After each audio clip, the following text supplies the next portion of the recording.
The price of a bushel of corn is currently $3.2 and the price of a peck of wheat is $5.8. Now the price of corn is increasing at a constant rate of 5x cents per day, while price of wheat is decreasing at a constant rate of something per day. What is the approximate price when a bushel of corn costs the same amount as a peck of wheat? So what does this, okay, so let's visualize it, right? That is what we do, right? We like to think about things in a visual manner because that is how we understand it the best. So if I say, okay, this is $3.2 is the cost of a bushel of corn, and of course $5.8 is more than that. This is of wheat and this is of corn. There is some gap between them. This one is decreasing at some rate and this one is increasing at some rate, whatever that rate is. We'll worry about that in a moment. And then we are saying that they come to the same, to a common rate. Yeah. So it says that the price of corn is increasing at a constant rate of 5x. So this is 5x. Basically, per day, this increases by 5x. So the rate over here is 5x. And here, this is decreasing at x root 2 minus x cents per day. They have given us a variable, it's fine, but we will not introduce a new variable. Yeah, and we'll try and get rid of this variable as soon as possible because we have to get our exact answer and we'll have to work with numbers instead, right? Okay, so now does this remind you of something? There's a 3.2, it's increasing slowly. There's a 5.8, it's decreasing slowly, and they come to a common point. Yeah. So this makes me think of relative speed. Yeah, when two people, they walk towards each other, they are both decreasing the distance between them. We also use it in work rate. In fact, some of our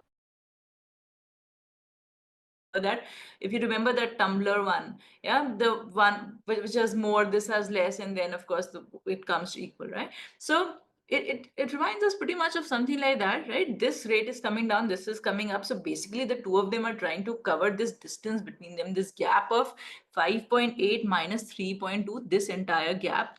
How together they are covering at what rate? At rate of this plus this, because this is increasing at this 5x and this is decreasing at this this one. So what happens in relative velocity, relative speed, when the both of them are moving together? What do? We say that their rates are getting added. Why? Because they're both working towards the same final impact, right? Same final the solution, right? The same thing. They were both working towards it. It's not that one is working towards it and the other is working away from it. Negative, right? There's no negative work involved. Both are working towards it. It means that their rates will get added. Yeah. Okay, so then I have to cover a total of how much? This 2.6. I have to cover this 2.6 total, right? This, 260, let's of course call it, if we're just talking about cents. Yeah, so let's call it 260. Fine. Upon, I have to cover this much, and at what rate am I covering it? I'm covering it at a rate of 5x plus x root 2 minus x. So let me say, let's call this 4x, right? 4x minus x root 2. This is my rate. So this is the work that I have to do. I have to cover total of 260 cents, and this is the rate at which I'm covering this plus this, right? The total rate at which I'm covering. So what does this entire thing give me? Think about it. This entire thing expresses what? This is the work total that has to be done. This is the rate. So it is the time, right? It is the number of days. This gives me in how many days will the value become equal. The entire distance, the entire 2.6 will be covered. Yeah. Okay. So this is the number of days in which this, I'll achieve here. Now, what else do I know? I know that corn is increasing at a rate of 5x every day. If this is the total number of days that it takes, can I say that when, what am I asked? What is the approximate price when a bushel of corn costs the same amount as a peck of wheat? So what am I looking for? I have to, from this point, I have to go to where, what I'm looking for, right? I need this particular price, this price of equality. How do I get it? I say, I know the number of days in which this price will be obtained, right? And the rate at which it is happening is 5x, right? So can I say that the number of days into 5x, the rate at which it is taking place, this gets added to 3.2. Why? Because this is 3.2 plus how much of the work is getting done? at 5x rate for these many days, this is the work that is getting done. Does that make sense? We'll make it 320, forget it, doesn't matter. Does that make sense? Yeah? Yeah, all right. So, or we can just keep it as anyway, cents and cents are getting cancelled, so we'll just keep it as $2.6. Just again, it's the same thing. Okay, so do you see suddenly that my x has gotten cancelled? I have gotten rid of my x, right? I'll take x common over here. So what am I left with? I'm left with a 2.6 over 4 minus root 2 into 5 and plus 3.2. So this is a calculation now that I have to do, right? Root 2 4 into x into root 2, right? No, nothing wrong over here. Yeah, all right. So this is what root 2. I need to know values of root 2, need to know values of root 3. Others I don't, but these things I am required to know. Yeah, so I say this is 4 minus 1.4, which gives me a what? We've made a mistake over here, have we?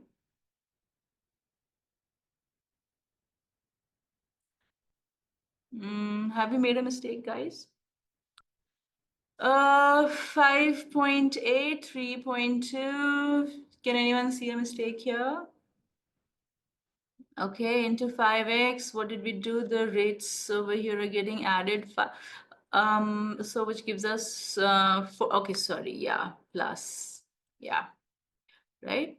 This gives us plus because we are adding 5x. This 5x minus x gives us 4x and plus x root 2. So we have a plus over here. Yeah.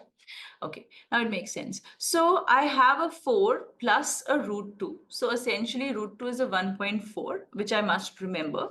So what do I have here? 2.6 upon 4 plus 1.4, which is a 5.4 into 5 plus 3.2.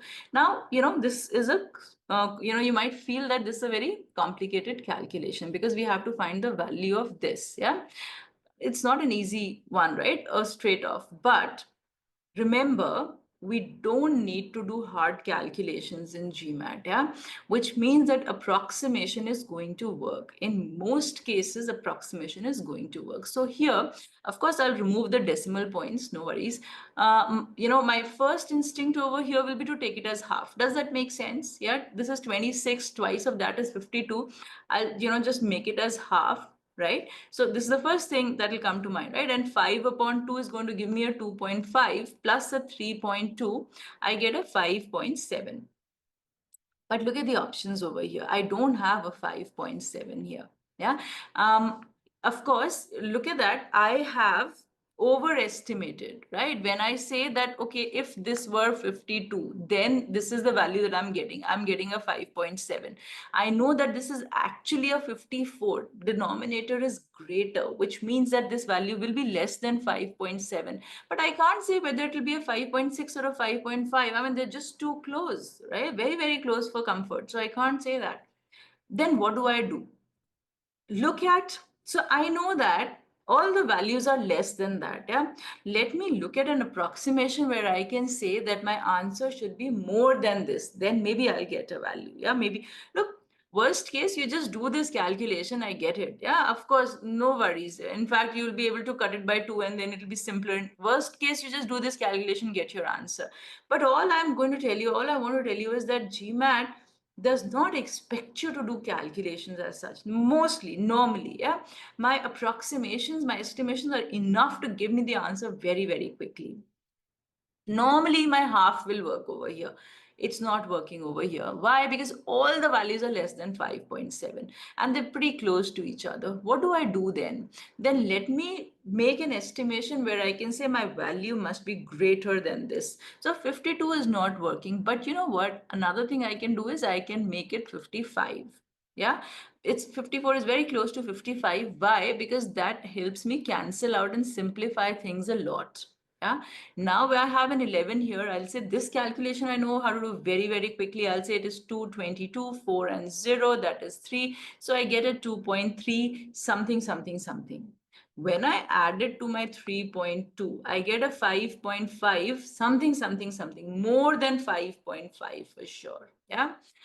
another thing, I have approximated this to 55. It's actually 54. It means whatever I get, my actual answer is going to be more than that, because I have, taken a higher denominator. So I have made the value smaller, but the value is actually a little larger, which means that since I'm getting a 5.5 here, 5.5 something more anyway, that means only E is my answer, which is possible. 5.6 is the only possible answer.